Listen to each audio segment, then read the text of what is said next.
pagkaing mayaman sa protina, heto ang mga dapat mong kainin. Ang protina, ang isa sa pinakamahalagang nutrisyon. Lahat ng cells sa ating katawan ay nagtataglay ng protina at ginagamit natin ang protina upang mag-repair ng tissues at panatilihin ang organs.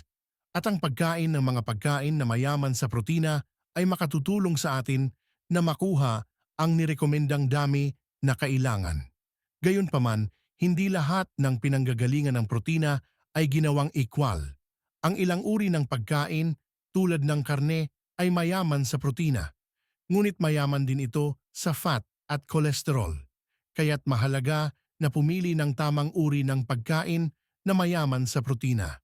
7 masustansyang pagkain na mayaman sa protina. Ang pinaka-convenient na pinagmumulan ng protina ay mula sa mga hayop. Ang protina mula sa hayop ay kinonsiderang kompleto o mataas na kalidad na pinagmumulan ng protina. Ngunit kung kumpleto na ang protina mula sa hayop, bakit kailangan pa natin ng ibang pinagmumulan nito? Isa sa rason ay may mga tao na sinusunod ang istriktong vegan o vegetarian diet. Ibig sabihin nito na kailangan nilang makuha ang protina mula sa mga halaman. Isa pa sa mga rason ay ang pagkain ng sobrang karne, red meat, sa partikular ay iniuugnay sa maraming problema sa kalusugan.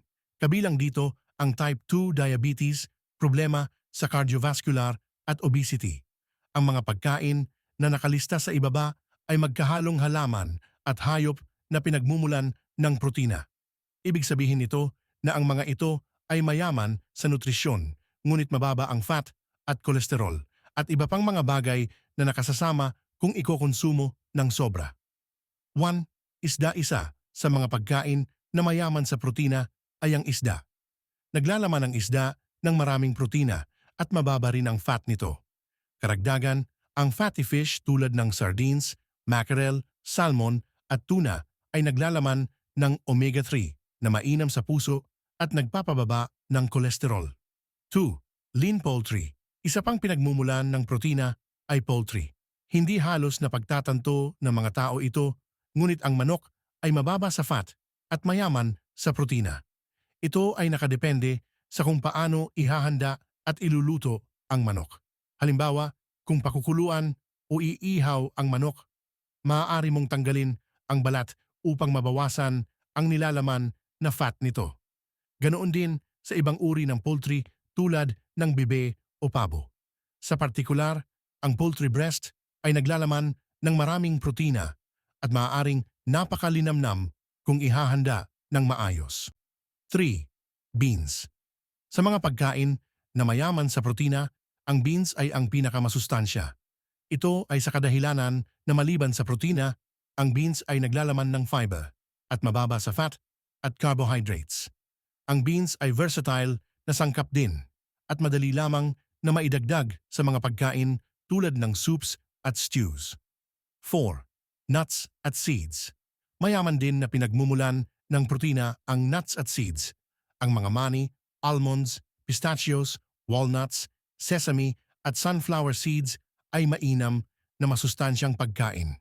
Ang nuts at seeds ay naglalaman ng protina, fiber at maging ang omega-3.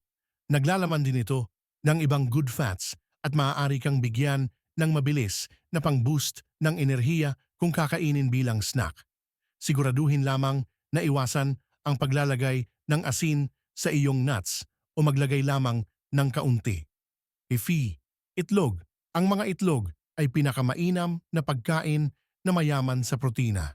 Ito ay sa kadahilanan na ang mga itlog ay mababa sa calories, ngunit mataas ang protina at iba pang mga nutrisyon. Isa sa mga karaniwang misconception tungkol sa itlog ay ito ay mayaman sa kolesterol. Maaaring totoo ito, ngunit ang kolesterol na makikita sa itlog ay hindi nagpapataas ng level ng kolesterol, hindi tulad ng trans fat o fats na makikita sa red meat. Hanggat kinakain mo ang itlog na may moderasyon, wala ka dapat na ipangamba. 6. Dairy. Ang dairy ay mainam at masustansyang pinagmumulan din ng protina. Maliban sa protina, ang mga produktong dairy ay naglalaman ng maraming calcium at vitamina D na mainam sa iyong mga buto. Bagaman, mahalaga na kumain ng produktong dairy na may moderasyon, lalo na ang gatas at keso dahil maaaring mayaman sila sa fat. Ang magandang pamalit dito ay ang pagkain ng low-fat yogurt na naglalaman ng lahat ng benepisyo ng gatas ngunit may good bacteria at mababa sa fat. 7. Tofu at soy products. Huli sa listahan ng mga pagkain na mayaman sa protina ay ang tofu at soy products. Ang tofu ay maaaring mainam na pamalit sa karne at soy products. Sa pangkalahatan, naglalaman ito ng maraming protina. Maaari mo ring pamalit ang soy milk sa regular na gatas kung ikaw ay vegetarian. Sanay nakapulutan nyo ng aral ang videong ito at magsilbing gabay sa inyong pang-araw-araw na pamumuhay. Para updated kayo sa ating mga video, mag-subscribe at i-hit ang notification para lagi kayong updated sa mga susunod pa nating upload. Maraming salamat.